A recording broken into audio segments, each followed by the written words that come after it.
नमस्कार दोस्तों, स्वागत है आपका बिहार एक्सप्रेस न्यूज में। तो चलिए आपको लेकर चलते हैं आज की मुख्य और ताज़ा खबरें की ओर। इससे पहले आप वीडियो को किस शहर से देख रहे हैं कमेंट में जरूर बताएं और वीडियो अच्छी लगी तो वीडियो को लाइक करके चैनल को सब्सक्राइब जरूर करें।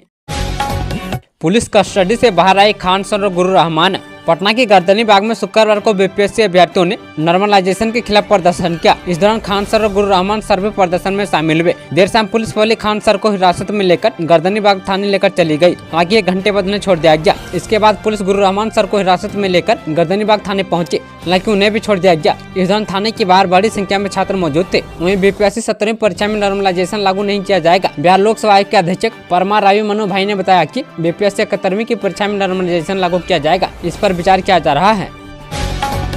बिहार के इस गांव ने बढ़ाया प्रदेश का मान। 11 दिसंबर को राजधानी दिल्ली में मिलेगा सम्मान। एकंगसराय के पार्थो पंचायत को आत्मनिर्भर पंचायत सम्मान के लिए चयनित किया गया है। पंचायत के मुखिया कुमारी तृप्ति को इसी 11 दिसंबर को नई दिल्ली के ज्ञान भवन में राष्ट्रपति द्रौपदी मुर्मू सम्मानित करेंगे। कुमारी तृप्ति तीसरी बार पार्थो पंचायत के मुखिया बनी है। वह वर्ष 2006 से 2016 तक मुखिया रही थी। इसके बाद वर्ष 2021 में तीसरी बार पार्थो पंचायत के मुखिया चुनी गई है। मुखिया कुमारी तृप्ति ने बताया कि ग्राम पंचायत में सभी कार्य सुचारू रूप से चल रहा है। आधारभूत संरचना का निर्माण, संस्थानों का उपयोग, विद्यालय और आंगनबाड़ी केंद्रों में पीएम पोषण योजना का सफल क्रियान्वयन किया जा रहा है।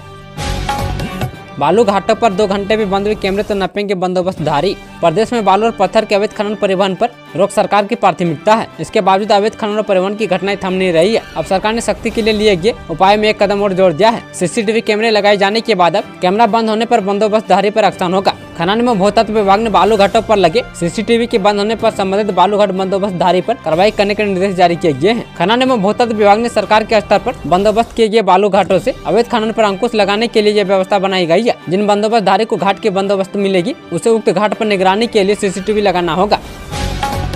बिहार बोर्ड ने इंटर मैट्रिक का मॉडल पेपर प्रश्न पत्र किया जारी। बिहार विद्यालय परीक्षा समिति ने इंटरमीडिएट व मैट्रिक वार्षिक परीक्षा 2025 के लिए मॉडल पेपर के साथ साथ प्रश्न पत्र भी जारी कर दिया है। परीक्षा समिति ने इंटरमीडिएट व मैट्रिक के सभी विषयों का मॉडल पेपर बिहार लोकसभा आयोग के आधिकारिक वेबसाइट पर जारी कर दिया है। इस बार में प्रश्नों की संख्या विकल्प के तौर पर दोगुने होंगे। इंटर व मैट्रिक 2025 की वार्षिक परीक्षा में सभी खंडों में दोगुने प्रश्न पूछे जाएंगे, लेकिन विद्यार्थी को उसमें आधे का ही जवाब देना है। वार्षिक परीक्षा में वस्तुनिष्ठ, लघु और दीर्घ उत्तरीय प्रश्न में विकल्पों की संख्या को दोगुना कर दिया गया है। मैट्रिक में विज्ञान विषय का प्रश्न पत्र 35 पेज का होगा। वहीं संस्कृत विषय का 21 पन्ने का पत्र होगा। मैट्रिक वार्षिक परीक्षा 2025 की परीक्षाएं 17 फरवरी से शुरू होने की संभावनाएं हैं। मैट्रिक परीक्षा में लगभग 17 लाख परीक्षार्थी शामिल होंगे। वहीं इंटर वार्षिक परीक्षा 3 फरवरी से शुरू होने की उम्मीद है। इसमें करीब 13 लाख परीक्षार्थी शामिल होंगे। हालांकि परीक्षा समिति ने अभी दोनों परीक्षाओं की तिथि घोषित नहीं की है। बिहार के बच्चे कहां जाएंगे, बीपीएससी अभ्यर्थियों के समर्थन में बोली राबड़ी देवी। बिहार लोकसभा आयोग की 17वीं संयुक्त परीक्षा में नॉर्मलाइजेशन पद्धति के विरोध में अभ्यर्थियों का प्रदर्शन जारी है। शुक्रवार को बड़ी संख्या में बीपीएससी दफ्तर जा रहे अभ्यर्थियों को रोकने के लिए पुलिस ने लाठियाबाजी, दिन में कुछ को चोटें आई है, जिसके बाद इस मामले पर सियासत भी तेज हो गई है। अब छात्रों के समर्थन में पूर्व मुख्यमंत्री और विधान परिषद में नेता प्रतिपक्ष राबड़ी देवी ने नीतीश सरकार को घेरा है। उन्होंने कहा कि बिहार के नौजवान बाहर जाते हैं तभी उनके साथ मारपीट की जाती है और यहाँ भी उन पर लाठी बरसाई जा रही है, तो आखिर वो कहाँ जाएंगे। बिहार में दलित बच्ची से गैंगरेप घर से उठाकर ले गया आरोपी। पश्चिम चंपारण जिले के सनेची थाना इलाके में इंसानियत को शर्मसार कर देने वाली घटना सामने आई है, जब दलित नाबालिग बच्ची को घर से उठाकर 3 लोगों ने गैंगरेप किया। घटना बीते 2 दिन पहले गुरुवार देर शाम की बताई जा रही है। नाबालिग बच्ची को पड़ोसी समेत 3 युवक घर के दरवाजे से उठाकर ले गए और दुष्कर्म की घटना को अंजाम दिया है। हालांकि गाँव के दबंग मामले को दबाने में लगे हुए हैं। पीड़ित के थाने पहुंचने के बाद भी पुलिस ने कोई खबर नहीं ली है। सूत्रों की माने तो मामले को दबाने के लिए दबंगों ने पंचायती कर मामले को रफा दफा करने की बात बताई है। वीआईपी के पैनोरमा ग्रुप के चेयरमैन संजीव मिश्रा जाने कहां से लड़ेंगे चुनाव। पैनोरमा ग्रुप ऑफ कंपनी के प्रबंधक निदेशक संजीव मिश्रा ने शनिवार को विकासशील इंसान पार्टी में शामिल हो गए हैं। पार्टी के संरक्षक और सन ऑफ मल्ला के नाम से चर्चित मुकेश साहनी ने उन्हें सदस्यता दिलाई। संजीव मिश्रा को सन ऑफ मिथिला भी कहा जाता है। इस मौके पर उन्होंने कहा कि मुकेश साहनी के व्यक्तित्व से प्रेरित होकर हमने इस पार्टी में शामिल होने का निर्णय लिया है। हम दोनों का संघर्ष कमोबेश एक प्रकार है। विरासत में हमें कुछ नहीं मिला है। मैं पूरी ईमानदारी और निष्ठा से पार्टी में सक्रिय रहूंगा। राजनीति के जानकारों का कहना है कि संजीव मिश्रा को मुकेश साहनी साल 2025 के विधानसभा चुनाव में उतार सकते हैं। हालांकि इसकी पुष्टि किसी स्तर पर अभी तक नहीं की गई है, लेकिन माना जा रहा है कि इसकी तैयारी अंदर ही अंदर दोनों कर रहे हैं। संजीव मिश्रा की पहचान समाज सेवा के क्षेत्र में अच्छी है। उन्हें छतरपुर विधानसभा क्षेत्र से उम्मीदवार बनाया जा सकता है। नौकरी तलाश रहे युवाओं के लिए खुशखबरी, होमगार्ड में 28,000 बहाली जल्द। बिहार गृह रक्षा वाहिनी संगठन में जल्द ही 28,000 जवानों की बहाली की जाएगी। पहले से होमगार्ड में 36,000 जवान तैनात है। बिहार गृह रक्षा वाहिनी संगठन की महानिदेशक शोभा आउटकर ने यह बातें कही। उन्होंने कहा कि प्रदेश में होमगार्ड के जवान बेहतर काम कर रहे हैं। अग्निशमन सेवाएं भी पहले से काफी बेहतर हुई है। बिहार अग्निशमन परिचय संस्थान आनंदपुर भीटा में बिहार अग्निशमन सेवा के 155 राजपत्रित पदाधिकारी तथा 55 कर्मचारी की भी नियुक्ति होगी। अग्निशमन सेवा में कन्या सेवा संवर्ग की विशिष्ट कोटि के लिए 7,276 पदों को सृजित करने के लिए गृह विभाग को प्रस्ताव भेजा गया है। जिन पदों के लिए बहाली होनी है उसके लिए जल्द विज्ञापन जारी किया जाएगा। बिहार के मखाना की बेंगलुरु में धूम जोड़ेंगे 50,000 किसान। बिहार के मिथिला क्षेत्र में उपजने वाला मखाना विश्व भर में लोकप्रिय है। इसकी मांग दिनों दिन बढ़ती ही जा रही है। इस बीच राज्य के उप मुख्यमंत्री सम्राट चौधरी ने कहा कि मखाना की खेती से 50,000 किसानों को सरकार जोड़ेगी। मखाना को जीआईटी टैग भी मिल गया है और बिहार सरकार मखाने की खेती और प्रोसेसिंग से जुड़े लोगों को अधिक से अधिक आर्थिक लाभ दिलाने के लिए तत्पर है। बिहार सरकार ने मखाना बोर्ड बनाने और इसके एचएस कोड दिलाने की मांग तेज हो गई है। बेंगलुरु में शुक्रवार को कृषि विभाग की ओर से 2 दिवसीय मखाना महोत्सव का आयोजन किया गया। इसका उद्घाटन डिप्टी सीएम सम्राट चौधरी ने किया। पटना एयरपोर्ट का नया टर्मिनल भवन जनवरी में होगा तैयार। बिहार की राजधानी पटना के जयप्रकाश नारायण अंतर्राष्ट्रीय हवाई अड्डे का नया टर्मिनल भवन नए साल में तैयार हो जाएगा। भारतीय विमानपत्तन प्राधिकरण के अध्यक्ष विपिन कुमार ने शुक्रवार को पटना एयरपोर्ट का निरीक्षण किया। इस दौरान उन्होंने नवनिर्मित टर्मिनल भवन के कार्यों की भी समीक्षा की। उन्होंने संबंधित अभियंता और एजेंसियों को जनवरी 2025 तक एयरपोर्ट को तैयार करने का निर्देश दिया। दूसरी ओर पटना एयरपोर्ट के रनवे विस्तार पर भी चर्चा की जा रही है ताकि यहाँ बड़े विमानों को उतारने की समस्या दूर हो सके। इसके साथ ही उन्होंने निर्देशक को नए टर्मिनल चालू होने से पहले परियोजना को समय सीमा के भीतर पूरा करने के लिए आवश्यक सभी अनुमोदनों के लिए राज्यपालिक कार्य नियामक निकायों जैसे डीजीएस बीसीएस के साथ समन्वय सुनिश्चित करने को कहा। बताया गया कि हवाई अड्डे के विस्तार के लिए मास्टर प्लान पर 1216 करोड़ रुपए की अनुमानित लागत आएगी। सीएम नीतीश ने गोपालगंज को दी 7 करोड़ की सौगात रखी दुग्ध उत्पादन संयंत्र की आधारशिला। केंद्र की मोदी सरकार हो या बिहार की नीतीश सरकार, दोनों ही सरकारें इन दिनों बिहार में इंफ्रास्ट्रक्चर मजबूत करने में जुटी हुई है। इसी कड़ी में शनिवार को मुख्यमंत्री नीतीश कुमार गोपालगंज पहुंचे। यहाँ उन्होंने 60 करोड़ रुपए की लागत से बनने वाले दुग्ध उत्पादन संयंत्र का शिलान्यास किया। इस दौरान मुख्यमंत्री के साथ कई मंत्री और अधिकारियों का भी दल मौके पर मौजूद था। गोपालगंज में दुग्ध उत्पादन संयंत्र के स्थापित होने से क्षेत्रीय दूध उत्पादकों को अपना दूध आसानी से खपत करने में मदद मिलेगी। 1 लाख लीटर की क्षमता वाले दूध उत्पादन संयंत्र होने से पूरे इलाके में दूध उत्पादन को भी बढ़ावा मिलेगा और रोजगार के अवसर भी सृजित होंगे। 60 करोड़ रुपए की लागत से बनने वाले संयंत्र का निर्माण Bihar state milk cooperative federation द्वारा किया जाएगा। टीम इंडिया के खिलाड़ी, कोच और स्पोर्टिंग स्टाफ को कितना मिलता है पैसा। टीम इंडिया के खिलाड़ी जब क्रिकेट के मैदान पर मैच खेले होते हैं तो उनके प्रदर्शन के साथ खुद ब खुद जुड़ जाते हैं। वो एक राउंड के लिए पसीना बहाते नजर आते हैं, लेकिन आपको यह पता नहीं होगा कि उनके मैदान पर उतारने के लिए उनके कोच और स्पोर्टिंग स्टाफ भी पसीना बहाते हैं। क्रिकेट मैच खेलने के बदले में बीसीसीआई खिलाड़ियों को मैच फीस देता है। मुख्य कोच को सालाना पैकेज मिलता है और स्पोर्टिंग स्टाफ को वेतन मिलता है। गुड न्यूज, सैनिकों के अनुदान राशि में बढ़ोतरी। सशस्त्र सेना झंडा दिवस पर सीएम ने दी सौगात। सशस्त्र सेना झंडा दिवस के मौके पर शनिवार को सैनिक कल्याण निदेशालय के निदेशक ब्रिगेडियर मृगेंद्र कुमार ने बिहार के सीएम नीतीश कुमार से एक अन्य मार्ग में मुलाकात की। बिहार मुख्यमंत्री ने इस मौके पर Bihar state ex serviceman benevolent fund में अंशदान किया और देश के बहादुर सैनिकों के प्रति श्रद्धा एवं सम्मान प्रकट किया। इस मौके पर सीएम ने कहा कि उनकी कुर्बानियां अमर है। जंग के मैदान में बदल के पटना स्टेशन गोलंबर 2 गुटों में जमकर हुई मारपीट। राजधानी पटना के स्टेशन चौक पर शनिवार को जमकर बवाल हुआ। यहाँ दुकान लगाने के लिए 2 गुटों के बीच शुरू हुआ विवाद मारपीट में बदल गया। इस मारपीट में युवक बुरी तरह घायल हो गया, जिसे Patna medical college and hospital में भर्ती कराया गया है। यह पूरी घटना कोतवाली थाना क्षेत्र में हुई है। घटना की जानकारी मिलने के बाद कोतवाली थाने की पुलिस मौके पर पहुंची। मारपीट में घायल युवक की पहचान गुड्डू के रूप में हुई है। वह कदम कुमार थाना क्षेत्र में किराए के मकान में रहता है। वह मूल रूप से सीतामढ़ी का रहने वाला है। बिहार झारखंड सहित इन राज्यों में होगी बारिश, पड़ेगी कड़ाके की ठंड। कुछ राज्यों में बारिश की संभावना व्यक्त की गई है, वहीं कई राज्यों में घने कोहरे का अलर्ट जारी किया गया है। मौसम विभाग के अनुसार उत्तर पश्चिम भारत में 8 दिसंबर को घना कोहरा छाया रहेगा। वहीं पंजाब, हरियाणा और उत्तर प्रदेश में कोहरे को लेकर येलो अलर्ट जारी किया गया है। जम्मू कश्मीर, हिमाचल प्रदेश और उत्तराखंड में रविवार को कहीं कहीं बारिश देखने को मिल सकती है। यहाँ गरज के साथ छींटे पड़ने की संभावना है, जिसको लेकर अलर्ट जारी किया गया है। मौसम विभाग के अनुसार दिल्ली में 8 दिसंबर को आंशिक रूप से बादल छाए रहेंगे। सोमवार को दिल्ली में सुबह के समय कोहरा छाया रहेगा। इसके बाद आसमान साफ हो जाएगा।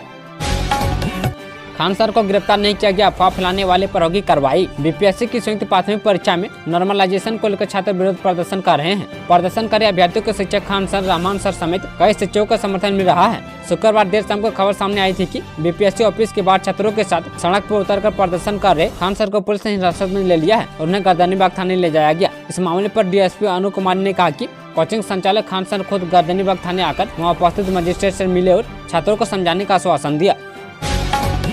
थानेदार के खिलाफ राज्य के सभी सीओ ने खोला मोर्चा। बिहार के सभी अंचलाधिकारियों ने राज्य के थानों में लगने वाले जनता दरबार का बहिष्कार करने और थाना से जुड़े किसी प्रशासनिक कामकाज को लेकर थाना नहीं जाने का ऐलान किया है। अंचलाधिकारी यानी सीओ ने यह एकजुटता सीतामढ़ी जिले के परिहार अंचल में हुई उस घटना के बाद उठाया जिसमें एक महिला सीओ को थानेदार द्वारा जबरन बंद करने और दुष्व्यवहार करने का आरोप लगा था। महिला अंचलाधिकारी रोते गिड़गिड़ाते हुए अब उस घटना को राज्य के अंचलाधिकारियों की गरिमा के खिलाफ और महिला अधिकारी का अपमान सहित पुलिस द्वारा मनमानी का मामला बताते हुए राज्य के सभी अंचलाधिकारियों ने थानेदार के खिलाफ मोर्चा खोल दिया है।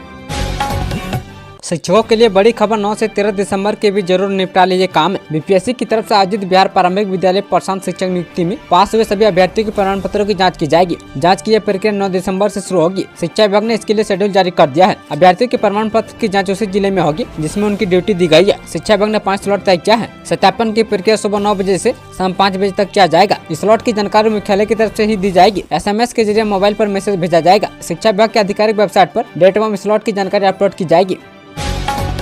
बराती बनकर रेड मारने पहुंची IT टीम 7 ठिकानों पर कार्रवाई। मोतिहारी की बड़ी चावल कंपनी रिपु राज एग्रो प्राइवेट लिमिटेड पर आयकर विभाग ने शुक्रवार को फिल्मी अंदाज में छापेमारी की। आयकर की टीम कंपनी में छापेमारी करने के लिए बराती बनकर पहुंची थी। किसी को शक न इसलिए गाड़ियों पर निवास संघ नेहा शादी का पैम्पलेट चिपका दिया। जैसे टीम राइस के अंदर पहुंची पूरे परिसर को घेर कर जाँच शुरू कर दी। आयकर विभाग की यह कार्रवाई रक्सौल, मोतिहारी, पटना और दिल्ली समेत 7 ठिकानों पर हुई है। 300 से ज्यादा अधिकारी और कर्मचारी और SSB के जवान भी छापेमारी में शामिल थे। छापेमारी देर रात तक जारी रही। बिहार की अक्षय ऊर्जा नीति तैयार करने सरकार का प्लान। बिहार ने अपनी अक्षय ऊर्जा नीति को अंतिम रूप दे दिया है जिसका उद्देश्य गैर परंपरागत ऊर्जा स्रोतों को बढ़ावा देना है। यह नीति निवेशकों को प्रोत्साहन प्रदान करती है और नीतीश कैबिनेट से मंजूरी का इंतजार कर रही है। मंजूरी मिलने के बाद इसे अधिसूचित किया जाएगा और यह 5 साल तक प्रभावी रहेगी। बिहार अक्षय ऊर्जा विकास एजेंसी ने शुरू में 2017 में एक अक्षय ऊर्जा नीति तैयार की थी जिसकी समय सीमा 2022 में समाप्त हो गई। नई नीति का उद्देश्य कई लाभ प्रदान करके अधिक निवेशकों को आकर्षित करना है। योजना को अंतिम रूप देने से पहले BREDA ने कई सरकारी विभागों से परामर्श किया है। निवेशकों को उद्योग विभाग द्वारा प्रदान की जाने वाली सभी छूटें मिलेंगी। इसके अतिरिक्त सौर परियोजनाओं को स्टाम्प ड्यूटी, प्रतिपूर्ति और पंजीकरण शुल्क मुआवजे का लाभ मिलेगा। स्वेटर के साथ निकालने छाता। बिहार में 2 दिन बारिश का अलर्ट। बिहार में एक बार फिर मौसम का मिजाज बदलने जा रहा है। लोगों को स्वेटर के साथ अब छाता भी निकालना होगा। रविवार और सोमवार को राज्य भर में हल्की से मध्यम स्तर की बारिश की संभावना है। इसे लेकर मौसम विभाग ने चेतावनी जारी की है। 2 दिन पटना समेत अन्य जिलों में बादल छाए रहेंगे। इससे दिन के तापमान में गिरावट और रात के तापमान में बढ़ोतरी होने के आसार है। इससे दोपहर के समय हल्की ठंड बढ़ेगी। मौसम विभाग के अनुसार उत्तर पश्चिम भारत में पश्चिमी विक्षोभ के प्रभावित होने की संभावना है। नए साल में चालू होगा राजेंद्र सेतु का समांतर पुल। गंगा नदी पर राजेंद्र सेतु के समांतर नए 6 लेन पुल का निर्माण जनवरी 2025 तक पूरा हो सकता है। इसके साथ ही गांधी सेतु के समांतर नए 4 लेन पुल का निर्माण भी 2025 के अंत तक पूरे होने की संभावना है। इन दोनों पुलों के निर्माण के साथ ही गंगा नदी पर वर्तमान पुलों की संख्या 3 से बढ़कर 5 हो जाएगी। इसके साथ ही JP सेतु के समांतर नए पुल का निर्माण भी जल्द शुरू होगा। चयनित निर्माण एजेंसी ने बेस कैंप का इंफ्रास्ट्रक्चर तैयार करना शुरू कर दिया है। JP सेतु के 180 मीटर पश्चिम से 6 लेन रोड ब्रिज को बनाना है। इसके लिए पटना जिला प्रशासन की ओर से पहले ही जमीन का सीमांकन कर लिया गया है। गोपालगंज में 4 दिनों तक बिजली रहेगी गुल। यहाँ बन रहा है स्पेशल फीडर। गोपालगंज जिले के अलग अलग हिस्सों में अगले 4 दिनों तक बिजली की कटौती रहेगी। मुख्य रूप से जिला मुख्यालय तथा कुचायकोट प्रखंड के विभिन्न क्षेत्रों में बिजली काटी जाएगी। विद्युत विभाग के गोपालगंज सब डिवीजन की ओर से पावर कट को लेकर अलर्ट जारी किया गया है। इसके साथ ही पावर कट की टाइमिंग का शेड्यूल भी जारी किया गया है। शेड्यूल जारी करते हुए विद्युत विभाग के कार्यपालक अभियंता मोहम्मद इकबाल अंजुम जिले के लोगों से अपील किया कि शेड्यूल में टाइमिंग को देखकर बिजली से संबंधित सभी आवश्यक काम पहले पूरे कर ले। उन्होंने बताया कि बिजली विभाग की ओर से कलेक्ट्रेट के लिए स्पेशल फीडर बनाया जा रहा है। इस फीडर के निर्माण के लिए 2 दिन रात में तथा अगले 2 दिन डे टाइम में शहर के अधिकतर फीडरों की बिजली बंद कर दी जाएगी। वहीं शहर के अन्य क्षेत्र तथा कुचायकोट में मेंटेनेंस कार्य को लेकर बिजली काटी जाएगी। उन्होंने बताया कि विद्युत विभाग बिजली संचरण को दुरुस्त करने के लिए लगातार काम कर रहा है। दानापुर बेटा एलिवेटेड रोड पर आया बड़ा अपडेट। बिहार के राजधानी पटना में इन दिनों कई प्रोजेक्ट पर तेज गति से काम चल रहा है। मेट्रो फर्स्ट फेज को लेकर भी लगातार अपडेट आ रहा है। इसके अलावा ग्रीनफील्ड 4 लेन भी बनने को तैयार है। इसी कड़ी में पटना साहिब से JP गंगा पथ तक एक नया 4 लेन संपर्क मार्ग बनाया जाएगा। रेलवे बोर्ड ने इस प्रोजेक्ट को लेकर मंजूरी दे दी है। 2019 में प्रस्तावित हुए इस प्रोजेक्ट में पुरानी रेल पटरी सहित 18.54 एकड़ जमीन का इस्तेमाल होगा। अब रेलवे ने इस प्रोजेक्ट के लिए 14.38 एकड़ जमीन देने की मंजूरी दे दी है। शराबबंदी कानून के तहत नहीं जब्त हो सकता है केस। पटना हाईकोर्ट का अहम आदेश। बिहार में लागू शराबबंदी कानून की धारा 58 के तहत नगद राशि को जब्त नहीं किया जा सकता है। पटना हाईकोर्ट ने कहा कि इस धारा में नगद राशि जब्त करने का कोई प्रावधान नहीं है। जस्टिस PV बचनाथरी और न्यायमूर्ति रमेश चंद्र मालवीय की खंडपीठ ने बृजलाल यादव उर्फ बृजलाल प्रसाद की अर्जी पर सुनवाई के बाद जब्त राशि वापस करने का आदेश दिया। हालांकि कोर्ट ने जमानत बॉन्ड पर राशि को वापस करने का आदेश दिया है। नीतीश सरकार ने जमीन मालिकों और सर्वे कर्मियों को दी बड़ी राहत। राजस्व एवं भूमि सुधार विभाग ने भूमि सर्वेक्षण में कैथी लिपि में लिखे गए दस्तावेजों को पढ़ने में आने वाली समस्या का निदान कर दिया है। गुरुवार को विभागीय मंत्री डॉक्टर दिलीप कुमार जायसवाल ने कैथी लिपि से संबंधित एक पुस्तिका का लोकार्पण किया। दावा किया कि इससे कैथी लिपि में लिखे सर्वे खतियान एवं पुराने दस्तावेजों को पढ़ने में सुविधा होगी। कैथी लिपि में लिखे रहने के कारण विशेष सर्वेक्षण प्रक्रिया में आम रैयतों के साथ साथ सर्वे कर्मियों को भी दिक्कत हो रही थी। यह पुस्तिका विभागीय वेबसाइट पर भी उपलब्ध है। बिना कनेक्शन लिए एक माह में होगी 2.15 करोड़ रुपए की बिजली चोरी। स्मार्ट मीटर आने से लोगों को बिजली रिचार्ज करके प्राप्त करना पड़ता है। यह मीटर एक तरफ बिजली चोरों से बचाने के लिए कई सुविधाएं देता है, लेकिन मामला देखिए लगने लगा है कि स्मार्ट मीटर भी फुल प्रूफ नहीं है, क्योंकि स्मार्ट प्रीपेड मीटर में टेपरिंग हुआ बाईपास कर बड़े पैमाने पर बिजली की चोरी की जा रही है। मुजफ्फरपुर सर्किल में एक माह के दौरान रिकॉर्ड बिजली चोरी पकड़ी गई है। बिजली चोरी पकड़ने के बाद FIR दर्ज कराई गई है, जिसमें जेई के स्तर से 445 और सहायक विद्युत अभियंता के स्तर से 24 FIR दर्ज कराई है। बिजली विभाग ने इन सभी पर 2,15,37,319 रुपए का जुर्माना लगाया है।